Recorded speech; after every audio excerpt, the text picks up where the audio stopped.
Naboul, Tunisia, 1/11/69. Dear Agnes, thank you for your kind telegram. Not too badly hidden here for now, but it's difficult. Don't know what we should do. Stay here or continue further on. In any case, return much later than originally planned. Everything went well in Berlin. One can't have everything.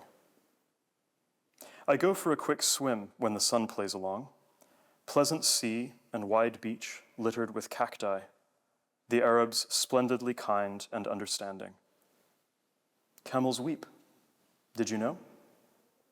Love, Sam.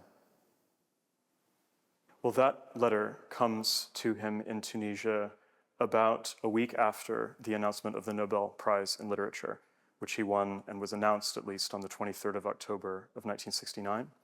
And at the moment that this occurred, he was on holiday, he and Suzanne were there, and they did not expect any of this kind of news to come through.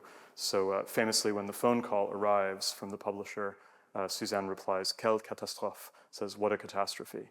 And so this is, the Janvier letter is one of the few people who actually knew that where he was at the time and how to find him and how to reach him. So the fact that there's this correspondence unfurling between him at the Hotel Riyadh in this small town in Tunisia is already quite at a critical moment of his literary career. Well, I think Beckett was always someone who greatly prized privacy as a space to work, and who famously, in the really productive period of the middle of his post-war career, he called it the siege in the room, the period in which he wrote all of his famous novels, plays, the work that really got him that prize and that world recognition. He did largely in a very solitary space. And so I think the concern that the work, by becoming mediated and publicized and reaching out, would somehow prevent him from being able to continue to write or continue to make more work. One of the interesting things about the correspondence from Tunisia is how much he was craving the ability to write instead of correspond. He felt this obligation to write back to people who were congratulating, and this deluge of post he found very taxing, whereas what he really needed to clear his mind was to go write. So for an artist who's trying to make constantly, this kind of publicity can be a bad thing.